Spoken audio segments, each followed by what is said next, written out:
California goza de 73 diferentes nacionalidades. Somos un estado diverso. Aquí en cualquier lugar, especialmente si se va a Los Ángeles, encuentra personas de Centroamérica, de Norteamérica, y cuando digo Norteamérica, de México, de Canadá. Si se va por el lado North Hollywood, va a encontrar una gran colonia de rusos.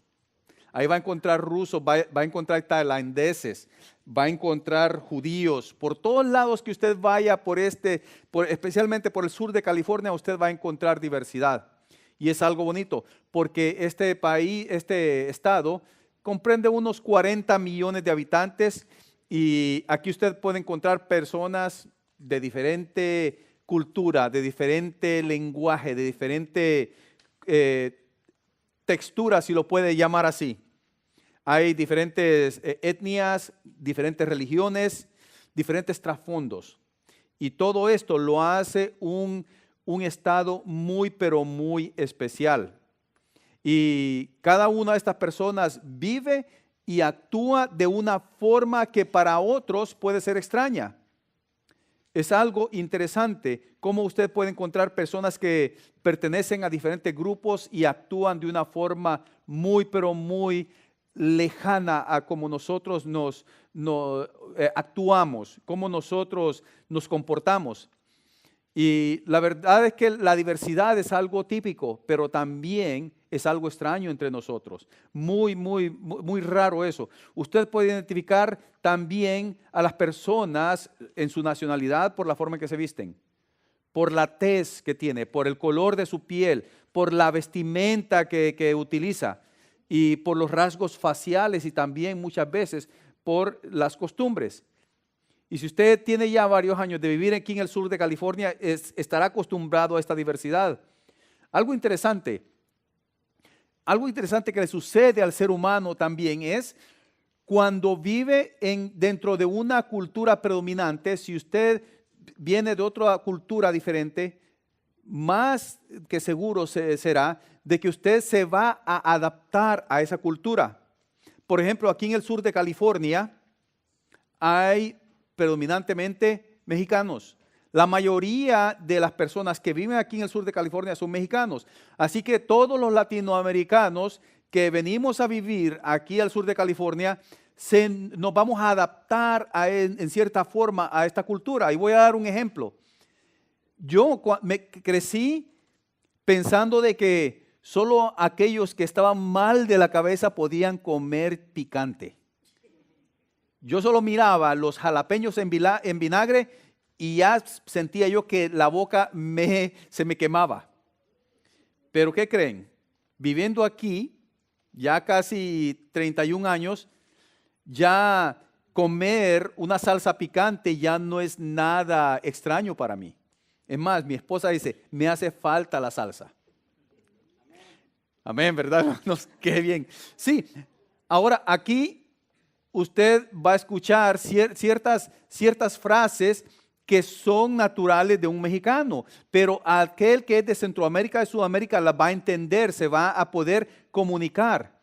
Y es algo bonito también, porque si usted va al sur de la Florida, usted va a escuchar el acento que es muy diferente. ¿Por qué? Predominantemente son cubanos. Los cubanos se concentran en el sur de la Florida y ahí va a encontrar mucha costumbre cubana. Lo mismo sucede en Nueva York. Allá está la colonia más grande de puertorriqueños. Es más, no se llaman puertorriqueños, sino que se llaman New Yorkers, porque ya son parte de la cultura en Nueva York. Y esto es algo precioso. Esto sucede en todo lugar donde usted va. Esto demuestra que toda persona tiende a adaptarse al medio ambiente en que vive. Y esto es conocido como la ley de adaptación, en donde todo ser viviente o se adapta al medio ambiente o muere. Esa es la ley de la biología, es la ley de la naturaleza. Usted se adapta o muere. Pero esa ley de adaptarse o morir, ¿sabe usted que no es válida para el cristiano? Al cristiano no le aplica esa ley.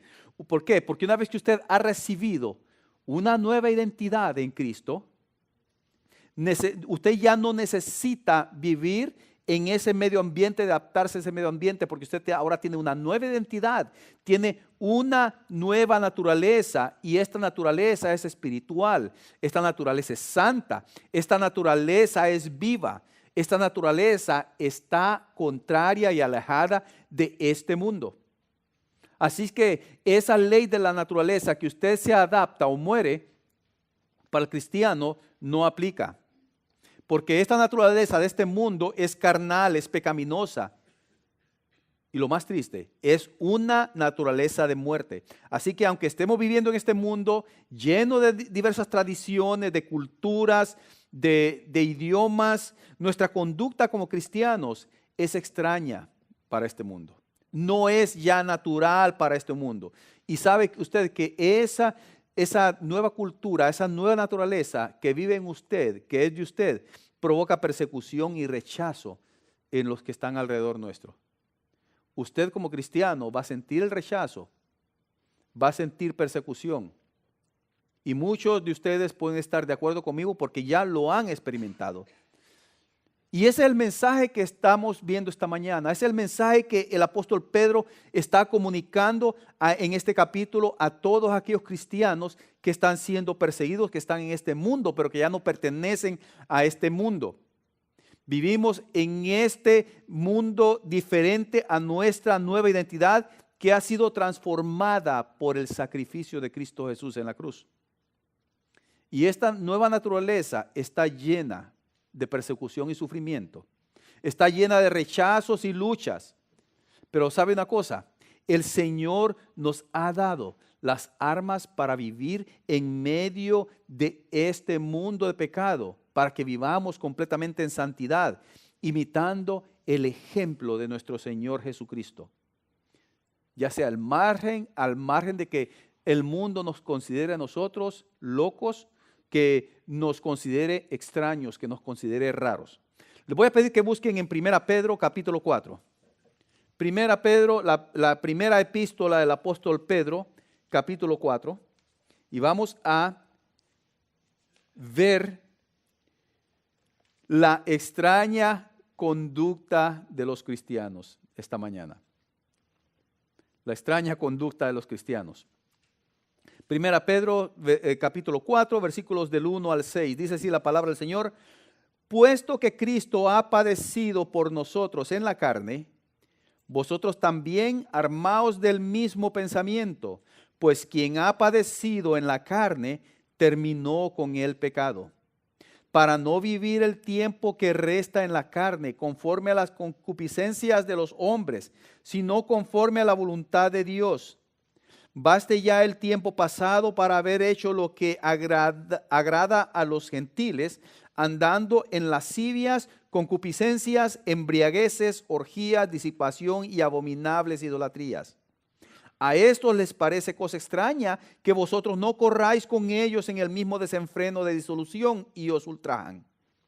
Pero ellos darán cuenta al que está preparado para juzgar a los vivos y a los muertos, porque por esto también ha sido predicado el evangelio a los muertos, para que sean juzgados en carne según los hombres, pero vivan en espíritu según Dios.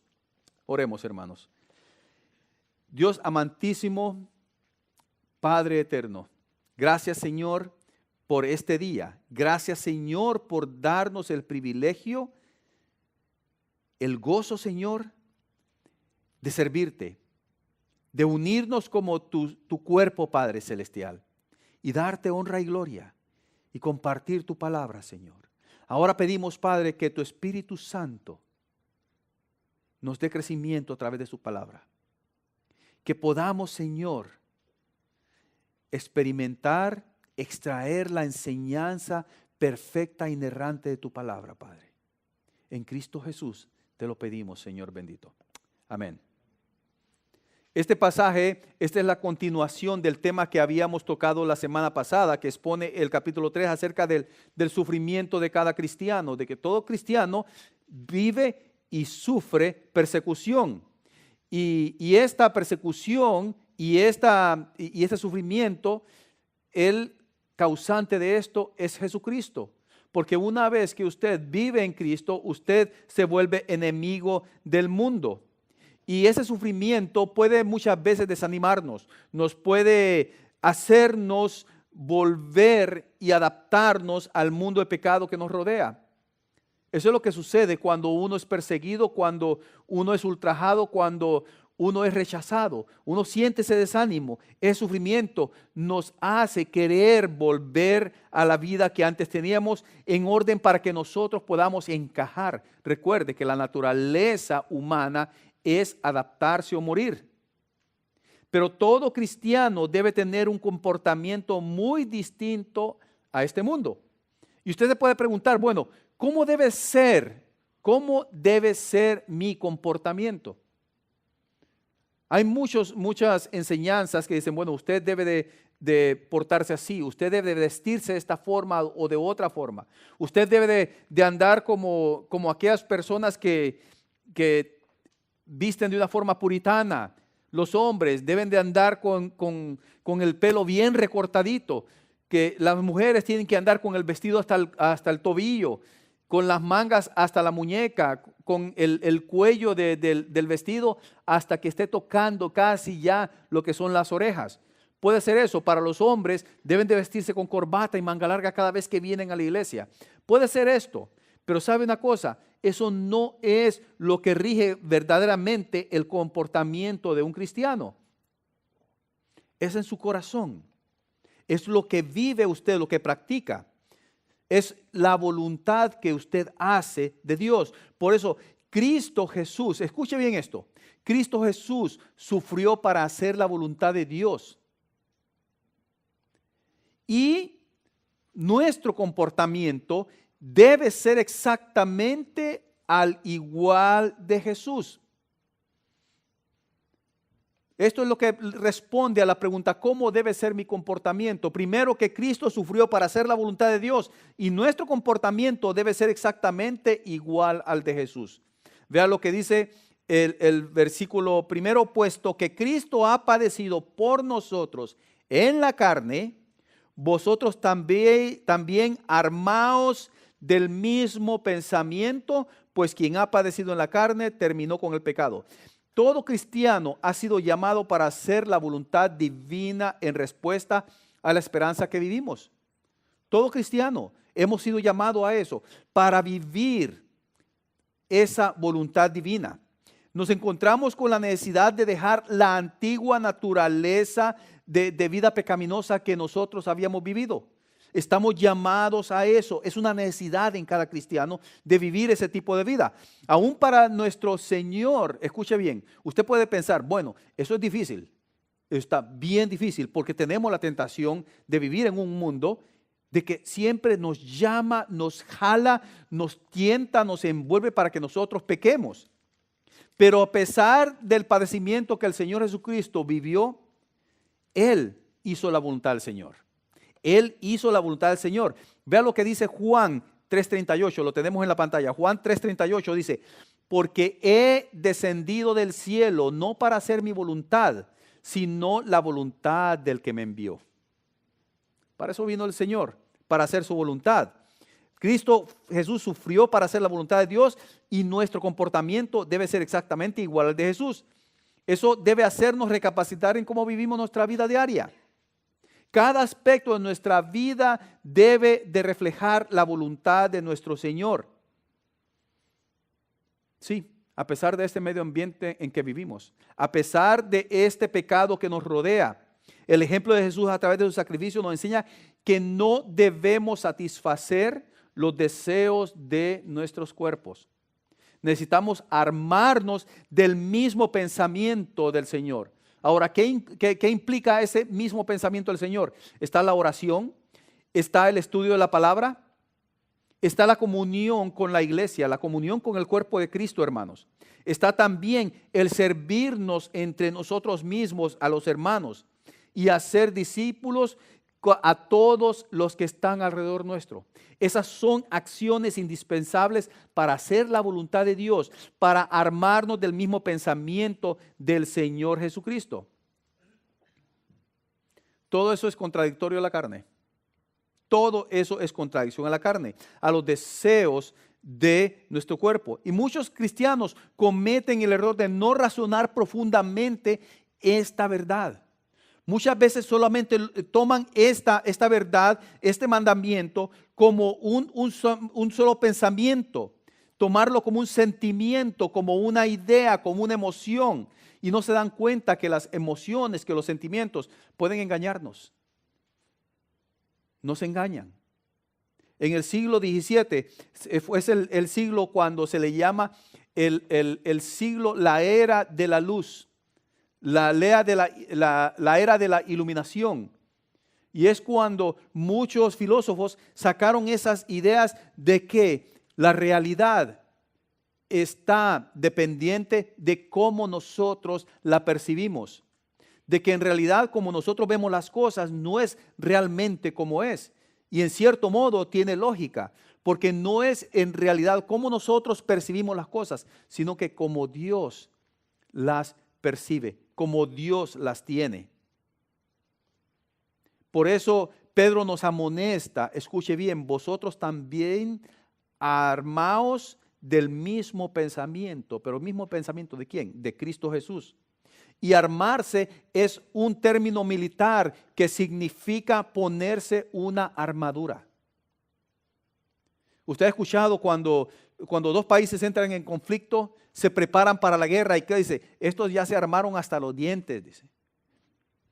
Y eso significa de que estos países se están preparando con todas las armas para poder ir a la guerra. Y cuando dice esto, armaos del mismo pensamiento, es que quiere decir que hay un conflicto espiritual en nuestra vida diaria. Tenemos nosotros, ante nosotros, una guerra espiritual. Vea lo que dice el apóstol Pablo en Efesios 6, del 12 al 13. Lo tenemos también en la pantalla para que usted no ande buscando. Ya después en la casa lo quiere hacer, búsquelo. Pero quiero hacerles la vida fácil en este sermón. Pero también, hermanos, ustedes tienen sus notas. Y si ustedes vean en las notas también, le da vuelta a la página, tienen unos renglones delineados para que usted pueda añadir a esas notas. Y después en su casa meditar en lo que se ha hablado esta mañana. Vean lo que dice Efesios 6, del 12 al 13. Porque no tenemos lucha contra sangre y carne, sino contra principados, contra potestades, contra los gobernadores de las tinieblas de este siglo, contra huestes espirituales de maldad en las regiones celestes. Por tanto, dice, por esa razón, está diciendo el apóstol Pablo, tomad toda la armadura de Dios para que podáis resistir en el día malo y habiendo acabado todo, estar firmes. Usted no puede ir a la guerra si no lleva sus armas, su fusil. Por eso, porque la guerra es latente, la guerra es palpable, la guerra es espiritual. Y la guerra se refleja en cómo nosotros vivimos nuestra vida. Por eso necesitamos armarnos con la armadura de Cristo. Esa misma armadura que Él utilizó para vencer el pecado y la muerte. Fíjese bien, cuando el Señor estuvo siendo tentado 40 días y 40 noches y lo tentó Satanás, ¿con qué se defendió el Señor?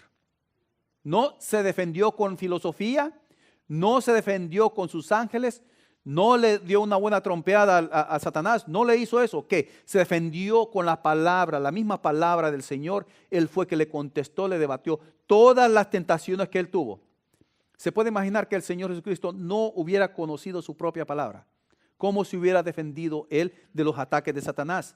Necesitamos entonces nosotros armarnos de ese mismo pensamiento. ¿Y sabe qué quiere decir pensamiento? Está diciendo que su forma de razonar esté basada en la Escritura.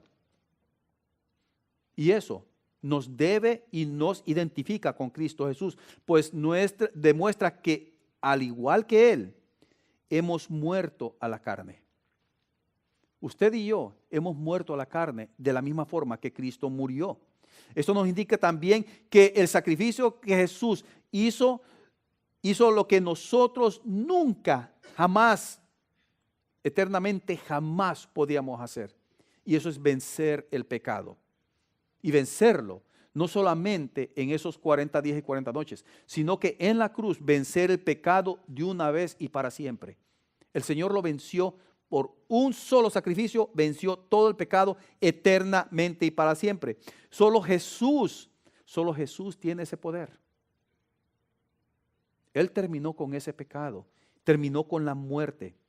Y si Él terminó con el pecado, ¿qué significa eso? ¿Sabe qué significa? Que usted necesita romper completamente con su pasado. Si Jesús venció el pecado eternamente y para siempre, eso implica que usted necesita romper completamente con su pasado. Sigamos viendo el pasaje. Dice, puesto que Cristo ha padecido por nosotros en la carne, vosotros también armaos del mismo pensamiento, pues quien ha padecido en la carne, terminó con el pecado. ¿Quién padeció en la carne? Cristo Jesús. ¿Quién terminó con el pecado? Ese que padeció en la carne, que es Cristo Jesús. Dice, ¿para qué? Para no vivir el tiempo que resta en la carne. Había un propósito del Señor Jesucristo. Para que usted y yo ya no viviéramos el tiempo que resta de nuestras vidas en la carne. Dice, conforme a las concupiscencias de los hombres, sino conforme a la voluntad de Dios. Hay un propósito en todo ese sacrificio que el Señor hizo. Y el propósito es que nosotros vivamos bajo la voluntad del Padre. ¿Usted está viviendo en el mundo? Claro que sí, yo vivo en el mundo. Y no importa la ciudad, no importa en el país o continente en que usted viva. No importa, usted no pertenece a este mundo. No importa si usted vive a la parte de Disneyland, the happiest place on earth. No importa, ese no es su mundo. Usted puede vivir en el lugar más exclusivo del sur de California. Puede vivir en Coto de Casa, puede vivir allá en Beverly Hills. Ese no es su mundo. No importa dónde viva. Usted puede estar agradecido con el Señor por la casa, esa propiedad que usted tiene aquí. Pero ¿sabe una cosa? Tarde o temprano, usted va a dejar ese lugar. ¿Por qué? Porque usted no pertenece a este mundo. Está en el cuerpo, usted está en este cuerpo, pero habiendo roto toda relación con el pecado, su vida ya no se amolda a las concupiscencias de las personas. Y muchos piensan, ¿qué son esas concupiscencias? ¿Qué es esa lascivia? En lugar de conformarse a estas normas morales prácticamente, la concupiscencia, la lascivia, todas estas cosas son naturales del cuerpo, del ser humano que vive en la carne. Pero usted y yo ahora tenemos una nueva directriz, algo que nos dirige. ¿Sabe qué es eso? Es la voluntad del Señor, es la voluntad de Dios. Y por ende nosotros tenemos una nueva dinámica, una nueva forma de conducirnos. ¿Y qué es eso? El poder del Espíritu Santo. ¿Recuerda usted qué les dijo el Señor a los discípulos antes de ascender? Pero recibiréis poder. Ese poder es el Espíritu Santo. Ese Espíritu Santo es el que a usted le da la capacidad de hacer la voluntad de Dios. Eso significa que usted no tiene que hacer lo mismo que Cristo hizo. Vamos a ser claros en esto. Aquí no estamos implicando que usted tiene que subirse a la cruz, ser colgado de un madero. ¿Sabe qué? Ese sacrificio el Señor ya lo hizo. Usted no lo tiene que hacer para nada. Ahora el Señor solo le dice que siga su ejemplo de sumisión, de su voluntad. Ahora usted todo lo que tiene que hacer es seguir ese ejemplo, ser obediente. Mire lo que dice Romanos 6. Romanos 6, versículos del 2 al 4. Porque los que hemos muerto al pecado, ¿a quién está hablando? Está hablando cristianos. ¿Cómo viviremos aún en él? Si hemos muerto al pecado, ¿cómo viviremos aún en él? Versículo 3. ¿O no sabéis que todos los que hemos sido bautizados en Cristo Jesús, hemos sido bautizados en su muerte? ¿No sabéis eso? Dice. Porque somos sepultados juntamente con él para muerte por el bautismo, a fin de que como Cristo resucitó de los muertos por la gloria del Padre, así también nosotros andemos en vida nueva. Si se fija, este es un mandato tajante. Jesús resucitó de los muertos. Él ya lo hizo. Él pagó con su vida y venció a la muerte. Ahora nosotros necesitamos vivir en Él nuestra nueva vida. Si hemos muerto al pecado, ¿cómo es que nosotros vamos a vivir aún en Él? ¿Cómo puede ser posible? Esto es imposible. Y ¿sabe una cosa? Tan imposible como esa ideología de género que está saliendo por todos lados ahora, donde usted le dicen, vos naciste como una mujer, biológicamente sos una mujer, pero por dentro, en tu mente, en tus emociones, vos podés ser un hombre, o viceversa. Usted lo ha visto ahora. Hay muchos hombres que de repente se meten al baño de las mujeres diciendo, no, es que yo me siento como una mujer. Y mire, de la misma forma que una mujer también pretenda ser un hombre, dice, bueno, biológicamente soy una mujer, pero en mi mente, en mi corazón, yo soy un hombre. Eso es imposible. De la misma forma, es imposible para el cristiano tener una nueva vida y vivir en el pecado. Eso no concuerda. Nunca va a ser algo que sea real. Como dice el apóstol Pedro en el siguiente versículo. El versículo 3 dice, baste ya el tiempo pasado para haber hecho lo que agrada a los gentiles, andando en lascivias, concupiscencias, embriagueces, orgías, disipación y abominables idolatrías. Pedro nos está diciendo, ¿sabe qué? No busquen excusas que justifiquen la práctica del pecado en sus vidas. No lo hagan. Adán y Eva lo hicieron. ¿Qué hizo Adán cuando el Señor lo confrontó con su pecado? ¿Cuál fue la excusa? La mujer, mira, ahí está. Esa mujer que sacaste de mi costilla, vos lo hiciste. Ahí está, ella fue, mira. Y cuando van donde Eva, le dice, Señor, ahí está aquel, mira. Mejor dicho, ahí está aquella serpiente. Esa fue, no fui yo. ¿Y qué hizo la pobre serpiente? No le pudo echar ese pecado a nadie. Y de seguro que con mucho gusto de haber dicho, sí, yo fui. Pero ¿sabe una cosa? El cristiano no puede buscar pretextos para justificar la práctica del pecado en su vida. ¿Qué es la concupiscencia? El apetito inmoderado de los deleites carnales. ¿Qué es apetito? Esa hambre sin límite. Una hambre sin límite de aquello que da simplemente gusto a lo que es el cuerpo. También el apetito desordenado de los bienes terrenales, que es la lascivia. Si nos podemos pensar, es cuando alguien que tiene ese gusto por el dulce, por el chocolate, que de repente agarra un chocolate y comienza y no puede parar. O como las papas fritas o las papitas, los chips que dicen, los totopos, o no sé, los churros dicen en Honduras también, que una vez que comienza, dice, es imposible comerse solo uno. ¿Sabe qué es eso? Es una concupiscencia que usted no puede parar. Eso es concupiscencia. ¿Y qué es la lascivia?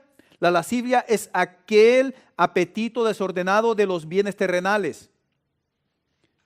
Una frase, un motivo, mejor dicho, por la cual miles y miles de personas vienen a este país es por alcanzar el sueño americano.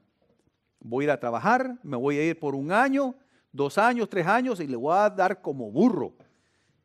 Y no voy a parar hasta que yo haga mis $20,000 y me regreso a mi país a construir mi casita. Llegamos aquí y mire, hermano, ya aquí ni siquiera el domingo. Cuando digo domingo es ni siquiera un día para el Señor.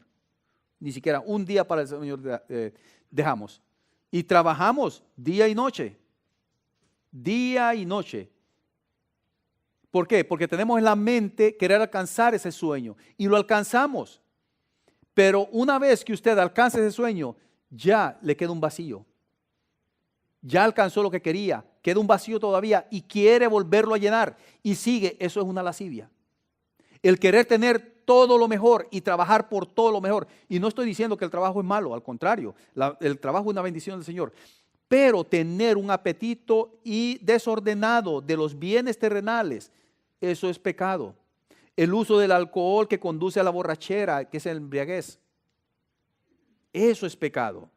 La inmoralidad sexual, la fornicación, adulterio, la pornografía. Dentro de eso cabe la orgía. Y no digamos toda clase de indecencia moral. El festejo de cosas mundanas como prioridad antes de lo espiritual. Tristemente, muchas iglesias tienen una baja asistencia en esta mañana. Tristemente. ¿Por qué? Porque hay algo terrenal que está sucediendo cada 4 años.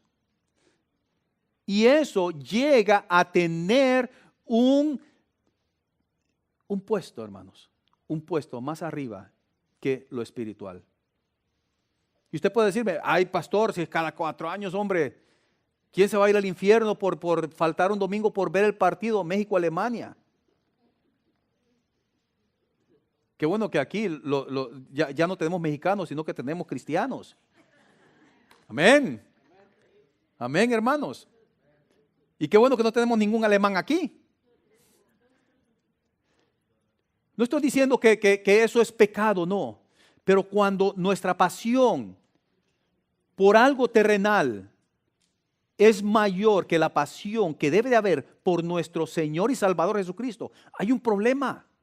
Hay un problema. No, yo me eché un partidito ayer. Ayer yo era argentino. Y no pequé, hermanos. Lo disfruté. Es algo bonito. Pero debemos de tener prioridades en nuestra vida. El momento que usted es bautizado en la muerte y resurrección de Jesús, su pasado ya no tiene influencia en usted. Nada que usted lo haya apasionado anteriormente debe de tener influencia en usted. Claro que usted peca, es cierto, todos pecamos porque estamos viviendo en este cuerpo de carne. Pecamos por naturaleza, no con intención, no con premeditación. Ya tenemos una nueva identidad, una nueva vida. Mira lo que dice 2 Corintios 5, 16, 17. Lo tenemos en la pantalla. Vean cómo me estoy portando hoy. Feliz Día del Padre, hermanos. Vean lo que dice 2 Corintios 5, 16, 17. De manera que nosotros, está hablando cristianos, de aquí en adelante a nadie conocemos según la carne. Y voy a explicar eso. Usted ya no es Doña María. Ahora es Hermana María. Amén. Hermanita María, Hermana Delia, Hermano Quique, Hermano Jaime. Todos somos hermanos. Ya, por eso dice el apóstol Pablo, de manera que nosotros de aquí en adelante a nadie conocemos según la carne. Y aún si a Cristo conocimos según la carne, ya no lo conocemos así, ya no. Una vez que usted conoce a Cristo, ya su vida cambia. De modo que si alguno está en Cristo, dice, nueva criatura es. Las cosas viejas pasaron, he aquí todas son hechas nuevas. ¿Se fija? Ya hay un cambio, y es un cambio que es irreversible. Usted ya tiene una nueva identidad y por ende usted debe de vivir bajo esta nueva identidad. Ya usted está libre de esa vieja humanidad, de ese pasado, de esa personalidad que fue amoldada, ¿por qué? Por toda clase de inmundicia. Pero dice el apóstol Pedro, baste ya. That's it, no more, enough. Eso es lo que dice el apóstol Pedro. Y no se confunda, no estoy diciendo que esto es algo fácil de hacer. Al contrario, aquí es donde dice, the best is yet to come. Lo mejor está por venir, claro que sí. Pero como lo mencioné antes, usted tiene que armarse de la mente de Cristo para llevarlo a cabo. Su mente necesita renovarse. Cada persona que llega al conocimiento de Cristo, su mente debe de ser renovada. Eso implica que usted necesita estar listo para soportar las consecuencias de su nueva vida. usted está listo, debe estar listo. Usted necesita estar listo para soportar las consecuencias de su nueva vida. A estos les parece cosa extraña que vosotros no corráis con ellos en el mismo desenfreno de disolución y os ultrajan. Cada persona que odia el Evangelio, que pisotea a Cristo, encuentra a un cristiano, ya, como dicen ahí, en Honduras dicen, ya lo agarré de ojo de gallo. En México dicen, ya lo agarré de mi puerquito. ¿No es así? Esto sucede. El estar dispuesto a padecer por la causa de Cristo demuestra que la persona ya no está movida por el estímulo y la seducción del pecado. Entonces, su entendimiento es fortalecido por el ejemplo de Cristo Jesús en su palabra. Ahí comienza lo bueno. Para las personas que viven practicando el pecado, significa que ellos disfrutan lo que hacen. Lo disfrutan. Lo ven como el propósito de sus vidas diarias. Claro que lo ven. Ustedes ya han visto esa frasecita ahí en las redes sociales. Hoy es viernes y el cuerpo lo sabe. No, hombre. Hay otros que tienen una secuencia donde sale ahí lunes y sale una caricatura de una persona con la cara más amargada que puede haber en la vida. Martes está diciendo, ay Dios, dame paciencia y dame fuerzas. Miércoles dice, ay, ya es medio de la semana. Jueves, oh, la vida está volviendo, se siente aquello. Viernes, no, hombre, andan brincando de nuevo. Eso es lo que rige sus vidas. Pero para el cristiano es algo diferente. Para las personas que viven practicando el pecado, eso es la vida. Pero al cristiano ya no.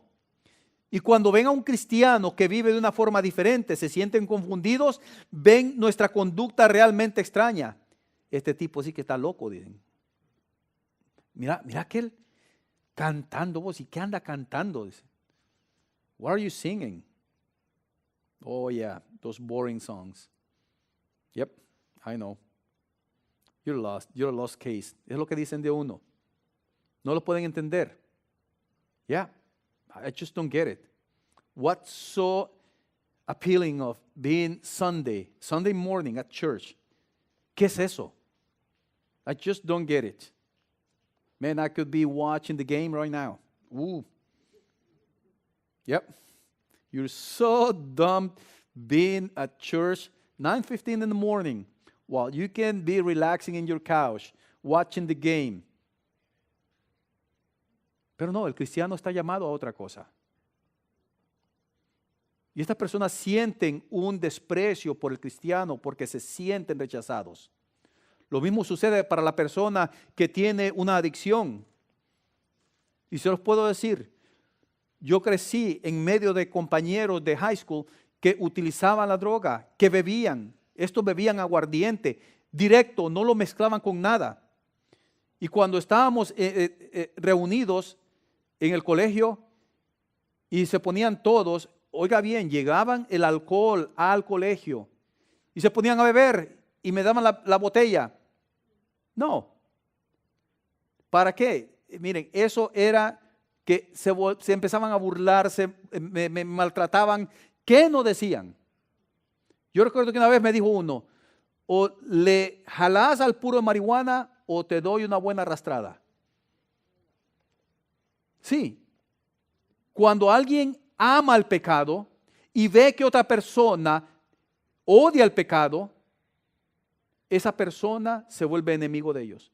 Mire lo que dice 1 Corintios 1:18. Lo tenemos en la pantalla, hermanos. Mire lo que dice 1 Corintios 1:18. Porque la palabra de la cruz es locura a los que se pierden. Pero a los que se salvan, esto es, a nosotros, es poder de Dios. ¿Se fija? La palabra es locura a los que se pierden. Pero para los que se salvan es poder de Dios. 1 Corintios 2:14. Pero el hombre natural no percibe las cosas que son del Espíritu de Dios, porque ¿para qué? Para él son locura y no las puede entender porque se han de discernir espiritualmente. Todo cristiano experimenta estas cosas en su vida. Y no importa la edad, sexo o cultura, nuestra vida en Cristo nos enseña a vivir de una forma diferente, a comportarnos de una forma extraña a este mundo. Y escuche bien, por esa nueva forma de comportarnos debemos estar listos para soportar todo rechazo. No se extrañe de eso. No se extrañe de esa persecución, de ese odio que tal vez puedan entender por usted. Usted y yo estamos llamados a vivir firmes y también a depender de las promesas del Señor. En nuestras mentes, todo día, cada momento deben estar presentes las promesas del Señor, la palabra del Señor. Y no solamente las promesas, sino que también los juicios del Señor. Usted debe recordar también esos juicios del Señor. Una de las razones por la cual las personas se rinden al juicio de Dios, a los pies del Señor, es por los juicios que Él tiene preparados también. Recuerde, muchos dicen, no es por miedo. Claro que sí. En el momento que a mí me dicen, mira, ten cuidado, fíjate bien dónde vas a caminar. ¿Qué voy a hacer yo? O no, yo no debo de ir ahí por miedo, yo voy a pasar. El miedo no debe estar en mí, no es eso.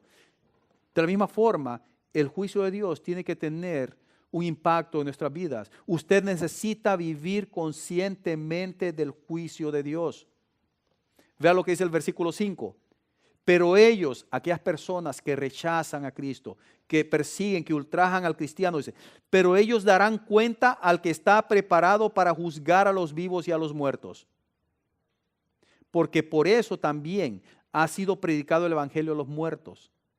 ¿Sabe cuál es el evangelio a los muertos? No aquellos, como dicen, yo me voy a bautizar en nombre de aquella persona que murió sin el evangelio para que lo pueda recibir. No estoy hablando de eso. Eso es una herejía. Lo que estoy hablando yo, cuando dice él aquí, predicando el evangelio a los muertos, los que están muertos en sus pecados, dice, para que sean juzgados en carne según los hombres, pero vivan en espíritu según Dios. El juicio de Dios está por aquellos que rechazan el evangelio, pero también, escuche bien, está la misericordia de Dios, que a través de nosotros, esos que están muertos en el pecado, puedan vivir en el espíritu según Dios a través del evangelio. Las personas que rechazan el evangelio será juzgada. Sin embargo, el que recibe ese evangelio tiene la esperanza de vida eterna. Todos nuestros sufrimientos y esfuerzos tienen un propósito en esta vida. Tienen una recompensa.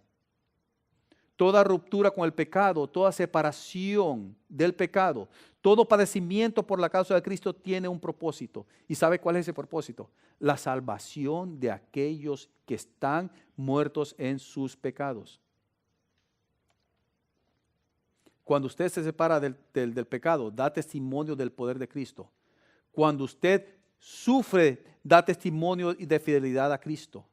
Cuando usted recibe insultos, persecuciones, rechazos, ¿sabe qué? El evangelio está siendo predicado para salvación. Vea lo que dice Filipenses 1:12. Está hablando aquí el apóstol Pablo que está en prisión. Está en prisión. Dice, quiero que sepáis, hermanos, que las cosas que me han sucedido han redundado más bien para el progreso del evangelio. Todo el sufrimiento que había experimentado el apóstol Pablo, él se había dado cuenta que habían redundado más bien para el progreso del evangelio. Porque cuando él estaba encarcelado, si estaba en la cárcel tenía que haber un guardia. Y encarcelado, él tenía la oportunidad de testificar al guardia. ¿Y sabe usted cuántos soldados romanos se convirtieron por el encarcelamiento de Pablo? Muchos. El pretorio era la guardia romana, aquellos soldados que guardaban al emperador Nerón. Y todos ellos, dice, la mayoría, mejor dicho, habían recibido salvación por el encarcelamiento de Pablo. Esa es nuestra recompensa. no hay cosa mejor para el cristiano darse cuenta que a través de su testimonio otras personas reciben salvación. Su vida tiene un gran impacto en el mundo. Es por lo que no podemos acomodarnos a ese desenfreno y disolución. No podemos acomodarnos al pecado, hermanos. Jesús se sometió a la voluntad del Padre sabiendo que eso implicaría humillación, pero que también significaba salvación a los muertos en el pecado. Esa era la condición de muchos.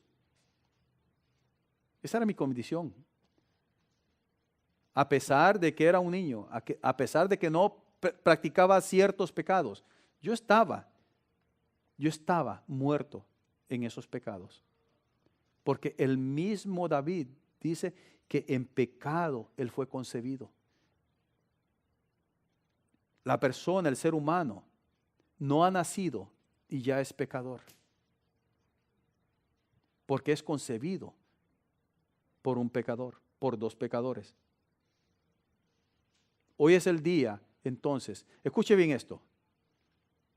Si usted ha vivido un comportamiento que en realidad le ofende a Dios, si usted entiende que su vida no ha sido la mejor con respecto a hacer la voluntad de Dios, usted puede tener hoy esa oportunidad. Mejor dicho, usted tiene esa oportunidad hoy para darle, para rendirse a la voluntad de Dios.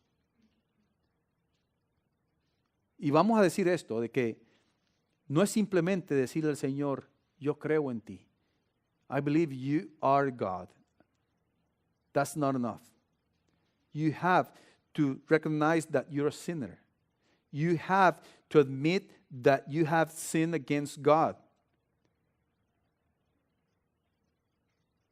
But you have to repent.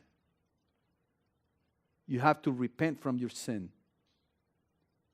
Una vez que la persona se arrepiente de sus pecados, le puede clamar al Señor, decirle, Señor, perdona mis pecados, sé el dueño de mi vida. Once you repent from your sins, you can cry out to the Lord to say, Lord, forgive me. Please be the Lord of my life. I want to sin no more. I believe that you are God. I believe that you came to earth to die for my sins. This is all you have to do. Believe in your heart that God rose his Son from the dead.